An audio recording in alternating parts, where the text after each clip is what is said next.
Hey guys, welcome back to my channel. I'm Molly, and today I am going to be doing a story time video, as you can tell by the title.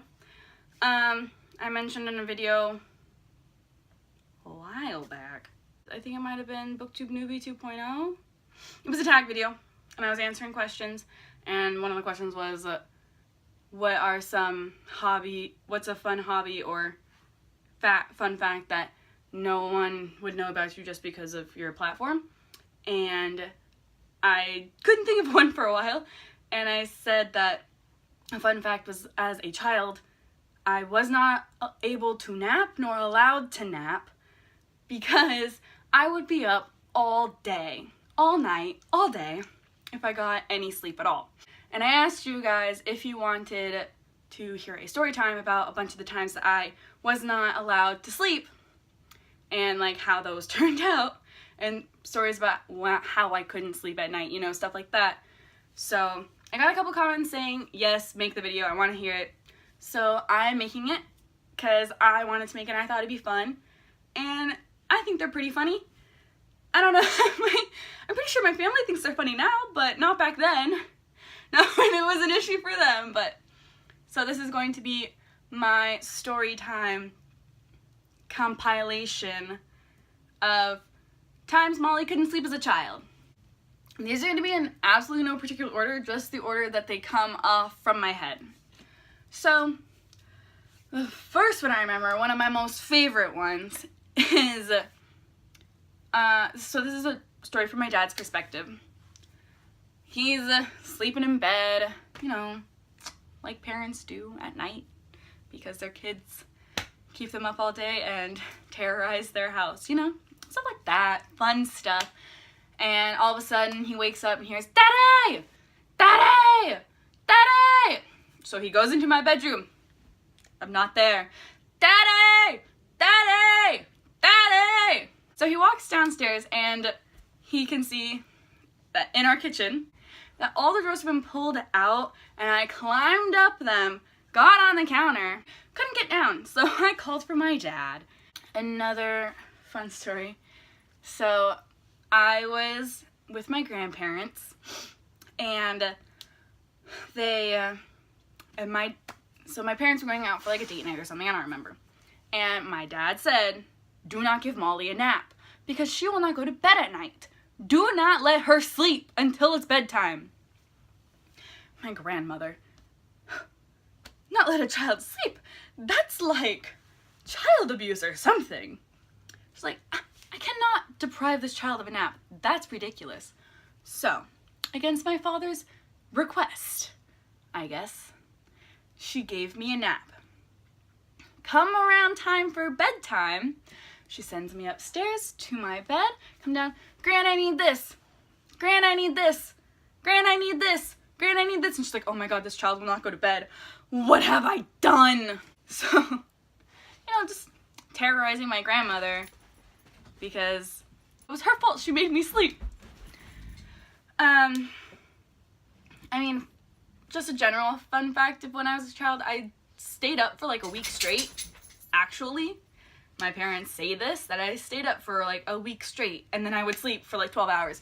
Stay up for a week straight, sleep for 12 hours. Stay up for a week straight, sleep for 12 hours. Like, I was going. I was a rockin' and rollin' machine. Sleep was for the weak back then. Now sleep is for the weak with 2 E's. So, my grandparents used to have this condo in Jackson Hole, Wyoming. It's one of my absolute favorite places in the entire world. It's so beautiful. And we were staying there, my family and I, so my 2 siblings, my parents, and my aunt and uncle were staying in this house.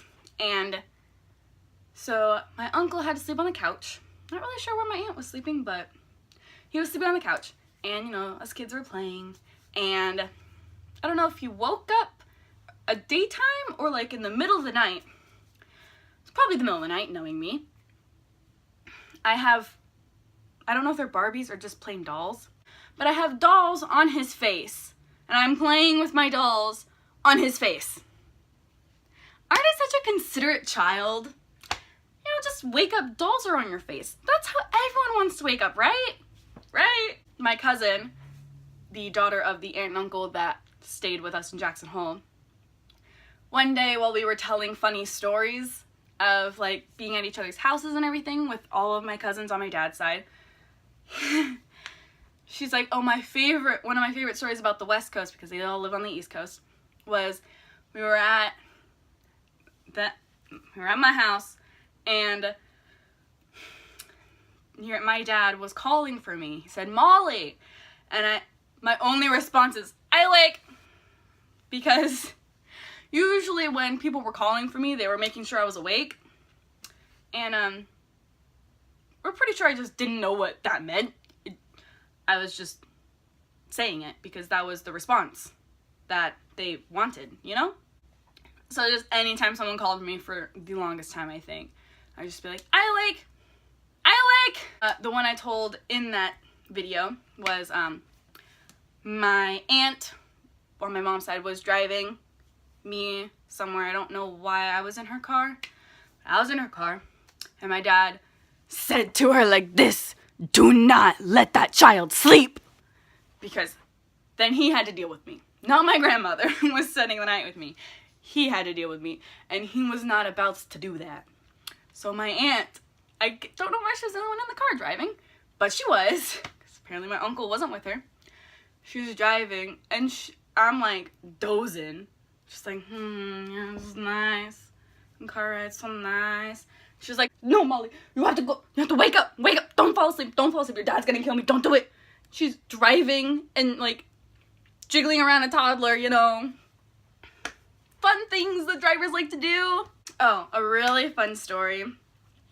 I mean, it's not really about like the terror I caused by not being able to sleep, but so I was at my cousin's house down in Portland, and my cousins were all babysitting me, so it was my 4 cousins, my brother and my sister, and all the adults were out for dinner or something, and I was asleep. I was not taking a nap. I was going to bed, and I was sleeping in my aunt's bed, and somehow all the kids became convinced that there was a bad guy in the house, and they called the parents, and they're like, the bad guy's in the house, it's in Aunt Marjana's room. And they're like, are you sure? Yeah, it's in Aunt Marjana's closet. Okay.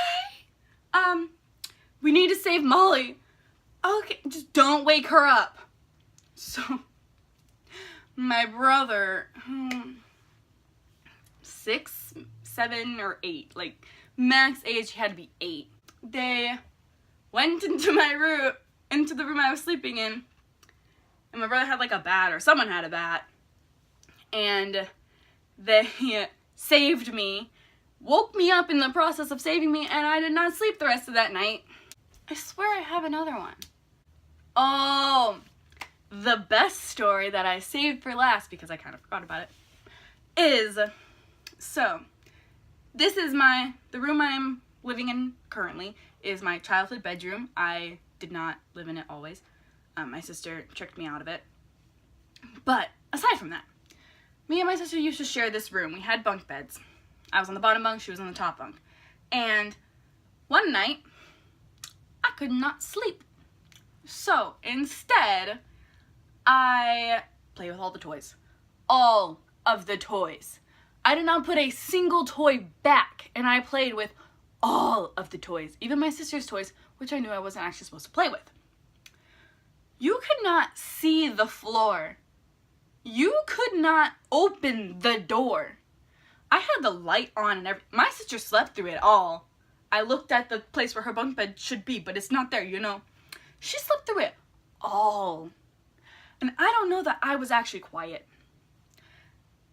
My sister was furious in the morning. There is a picture, but that just takes a lot of work to find it downstairs and bring it back upstairs. But, oh my gosh. It's the best story we tell everyone. But oh my god. It was a disaster. all the toys were everywhere and I had to clean it all up. I was not happy, but I mean, I had to because it was my mess. Megan couldn't do anything. Yeah. Oh, I was just a lovely child. Angel child over here. So that is all I have for you guys today. Thank you so much for watching. Please like and subscribe down below, and I'll see you in my next video. Bye. She was like, no, Molly, don't wake up. Don't, you have to sleep. What am I talking about?